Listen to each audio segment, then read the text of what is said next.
Hello, ladies and gentlemen. My name is Angel Tony Esa, Prince of the Sun, and tonight we are blessed with a very big brand in the Republic of Uganda. Ladies and gentlemen, there is a musician in the building. He's a producer and an actor. Help me introduce none other than Big Doug.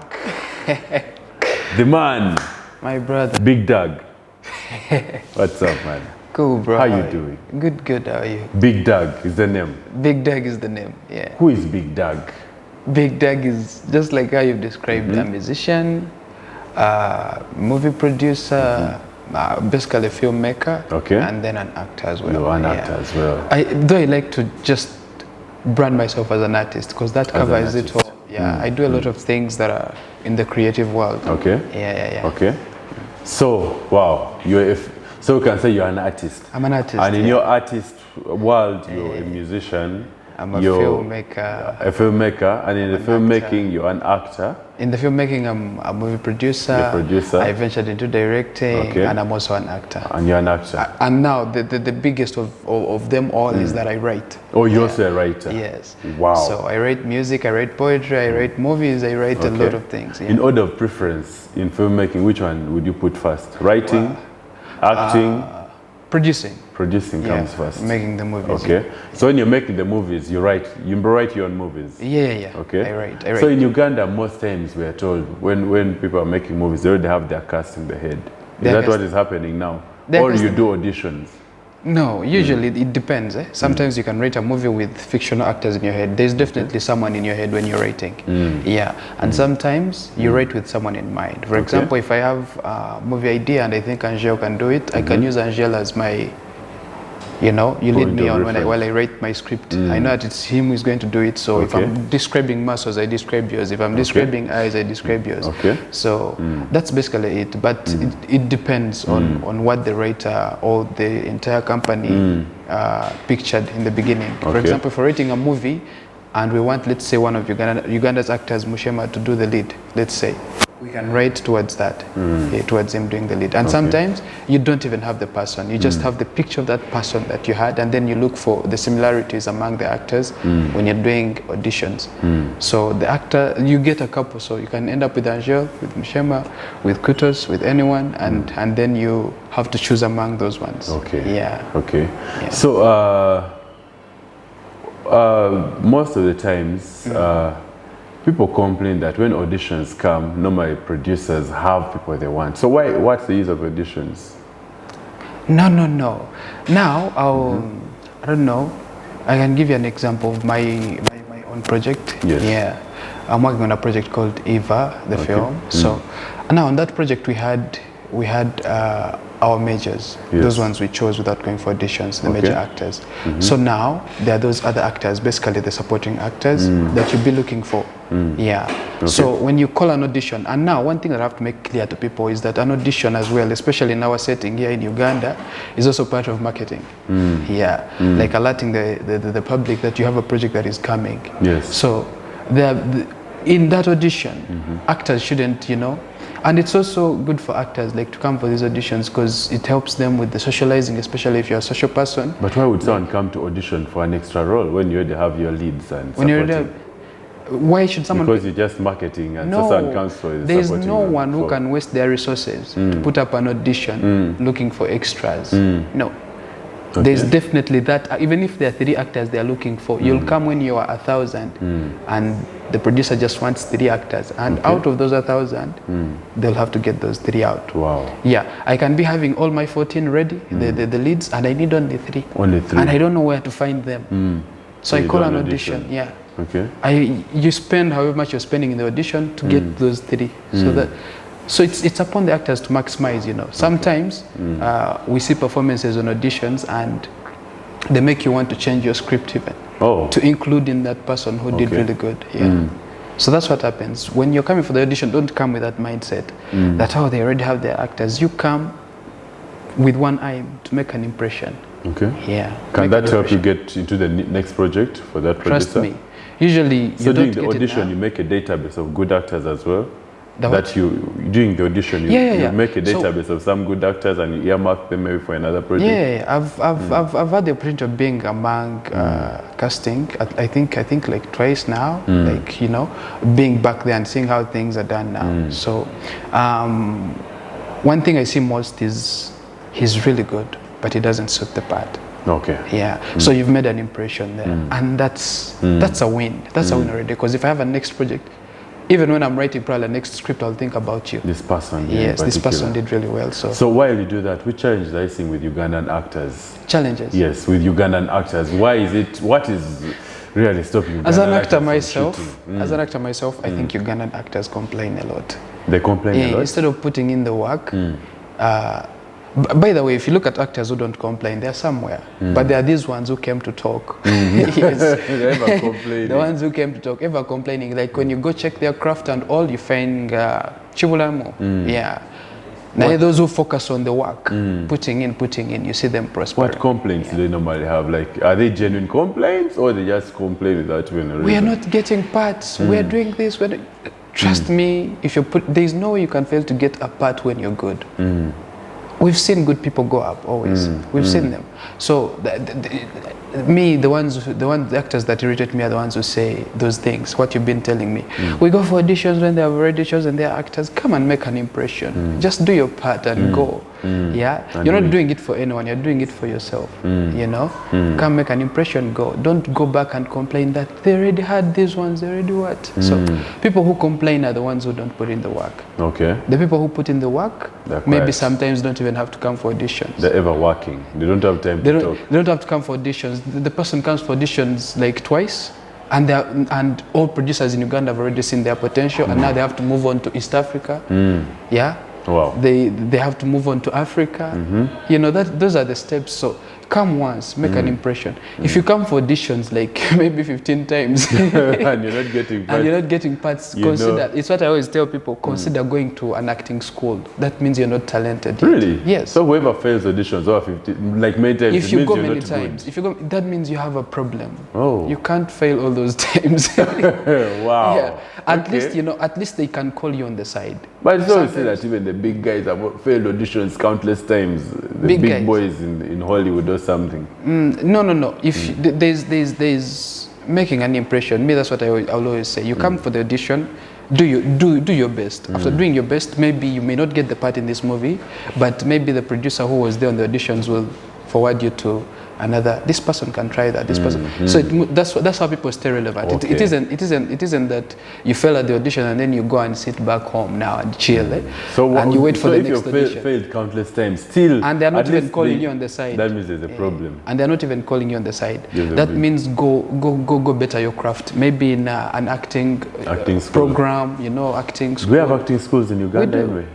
Even if we don't have acting schools, we have a couple of programs that at least try to teach actors the craft, you know.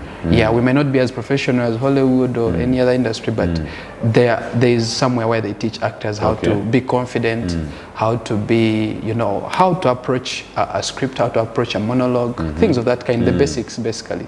So when you get the basics, sometimes you know how to do the thing, but you don't have the basics of the craft. So when you get that, you can prosper in this game. Wow. Yeah, but people should stop complaining and just focus on putting in the work. Wow. Yeah. Okay. Yeah. So quickly we shall go to festivals. Yeah. What do you say of Ugandan festivals? Because they have looked like they're the scapegoat to see who has the best movie, who is the best actor, who is the best, filmmaker.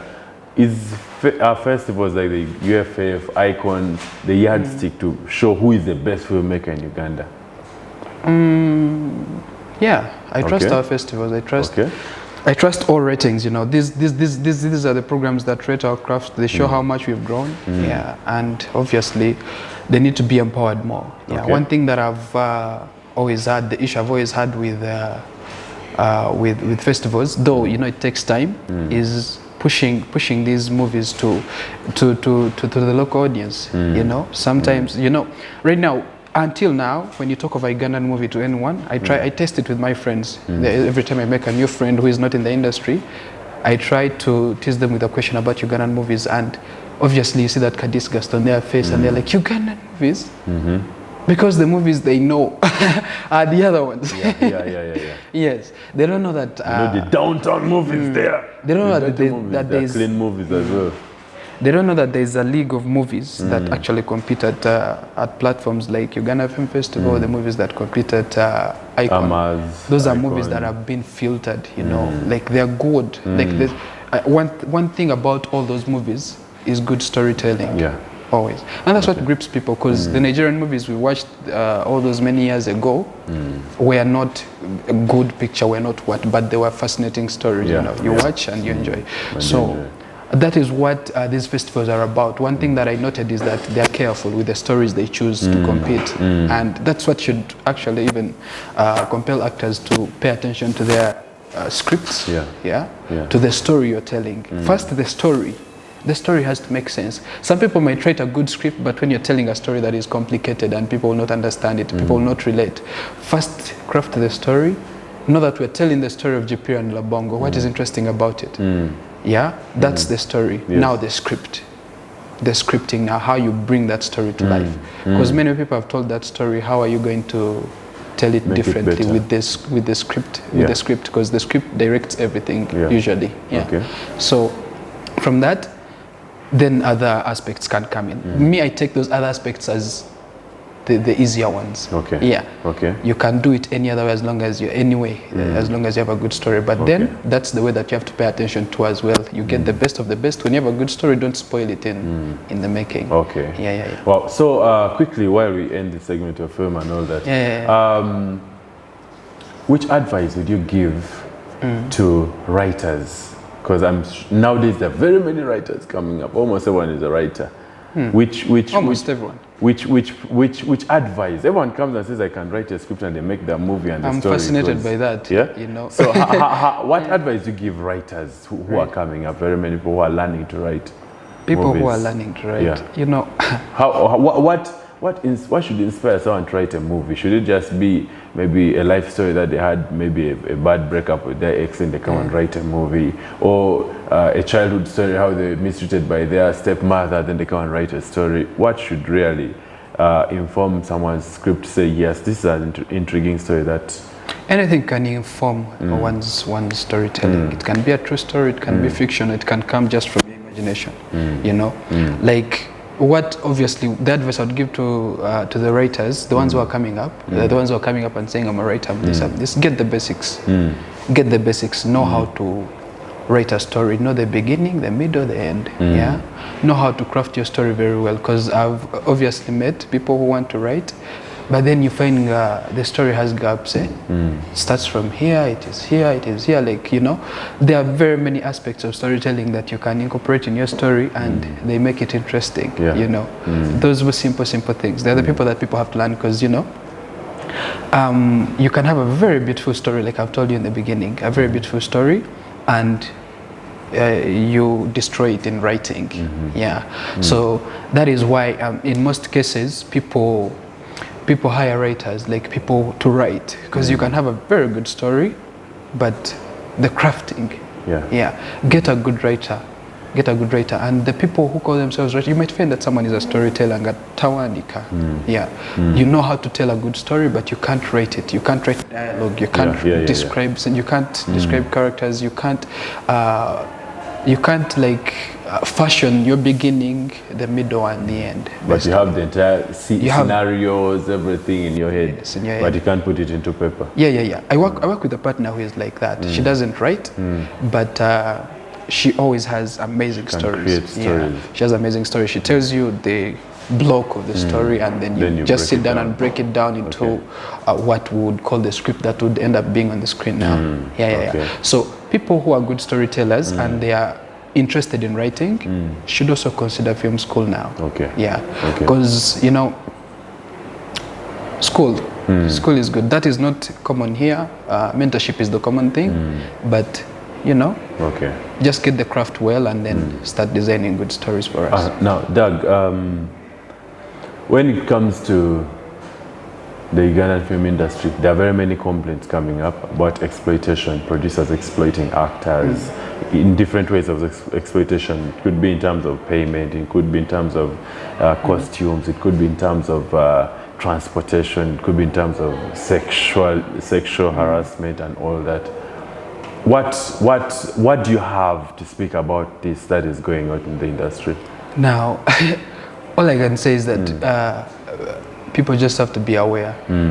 Because there's no industry you're going to go into and you don't hear complaints like this. They're always going to be there. And they will not stop.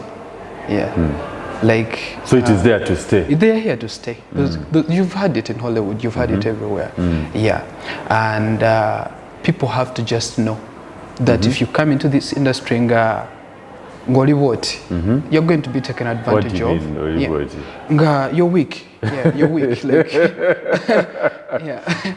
when you come, you're weak. Okay. They're going to take full advantage of you. They are monsters. They're monsters in people the who are ready to, I'm here. I'm a producer. A producer friend of mine told me that a producer, if there's an opportunity for the producer to get it for free, they will always get it for free. Wow. Yes. If there's the opportunity for them to get it for free, for an industry like ours now, which doesn't have a lot of money right now, if I can get it for free, trust me, I'll get it for free. Doug? To get, like, for example, Angel for free. Okay. Yes. Are you sure that's what you mean? Yes. Hey, okay. Come on. What do you mean to get for free? If you can get the resource for free, okay, you can take it for free as a producer to save, because you have bigger things on the budget. Okay. Yeah.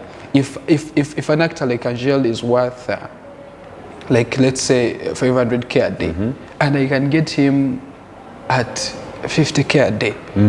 That is where the friends start taking advantage of each other now, Like, no, he's big, he's this valuable, but for me, he's my friend. And I save that 450 to use an Ari to shoot. So it's not more like the World War, those who take advantage of others to keep the money for themselves, and others who take advantage to just have a quality production, So, but all those complaints that you're hearing, there should just be that education for people who are coming into the industry, even the people who are around, that is how the industry is built. You'll be taken advantage of if you're not careful, if you're weak, if you're too ambitious to negotiate, things of that kind. So what are the sexual harassment that the girls complain of? That also, obviously, I try to embody that in all, because I tell that one now. It's all over. Go to Nigeria, it's there. Go to Kenya, it's there. Go to Hollywood, it's there. Go to India, it's there. It's so everywhere. It's okay for it to be in Uganda? No. People just have to be aware that if you're a girl, and you're coming to the industry, just be aware that there's sexual harassment in this industry. Not sexual harassment, sexual exploitation. Sexual harassment is different, because that one you can even go to court, But sexual exploitation is the deal. Industry. Like, someone is going to give you a role and sleep with you. Yes, that is the exploitation now. That is in our but industry. The sexual harassment is. That one is a crime. Okay. If you ever go through that, and you feel like you've been harassed sexually on a set or anything, please go to the nearest police station. Okay. But the sexual exploitation, that one is there. It's there. Yeah, it's there. Okay. Wow. And people will always keep quiet. You'll not know how they made it up there. But then they have gone through. They have gone through it all, and by the way, most of them start complaining after they have. So are you meaning those who are up? Most of them have gone through that. No. I don't know. I don't know who went through that. But what I'm telling people is that people go through that. Okay. Sometimes the ladder is that, and people start complaining when they get there. They start regretting. Man, I'm this talented, and I had to go through this. It's too late to say. It's really too late. You feel like you can go back, but there's no way. If you went back, you wouldn't do it. You wouldn't. Yeah. Okay. So Doug, as we close this segment, I'm going to ask you quick fire questions about 5. Just the first name that comes into your head is that we go with. Yeah. Okay. So if we were to talk of writers in Uganda, who is the first name that would come to your head? First name. Lloyd Lutara. Lloyd Lutara. Yes. Actors, Alan Kutas. Yeah. Actresses, Catherine Namugenyi. Okay. Yeah. Directors, I'm going to let me just say Lukman Ali for this one. Lukman Ali. Yeah. Cinematographers, Isaac Ekuka. Yes. Sound engineers. Sound engineers. What's his name? I've forgotten his name. Quad sound A. guys. I've forgotten his name. Quad A? Quad is post sound. Quad A. Okay. Post production sound. Okay, so post-production sound. Quad A. Set design. Set design, my friend Mark Bitarinsa. Who? Mark Bitarinsa is the set designer of the current show, Crossroads. Okay, okay. Costume design. Costume design. No quick name has come to my mind there. Makeup and SFX. Makeup and SFX, Sonia. Sonia. Lisa. Lisa Sonia, yes. Okay. Producer. Producer, Chizito Samuel Xavier. Chizito Samuel Xavier. Wow. Guys, that was a random list. So don't think he has given the best award for the year, but we're just finding out on that Yeah, list. the name that comes. Okay, to your head. Yeah. Merci beaucoup, ladies and gentlemen. That has been Big Dog, one Big Dog all over all the social media. Please follow this amazing sensation, guys. He's a very big musician. Trust me, 5 years from now, we shall be having Big Dog all over Uganda, and you'll say, remember this guy when he was just telling us to love his music. But remember, this is My Star with Esa. You can please subscribe to our channel, hit that notification bell to get all the notifications and updates whenever we bring up a new video.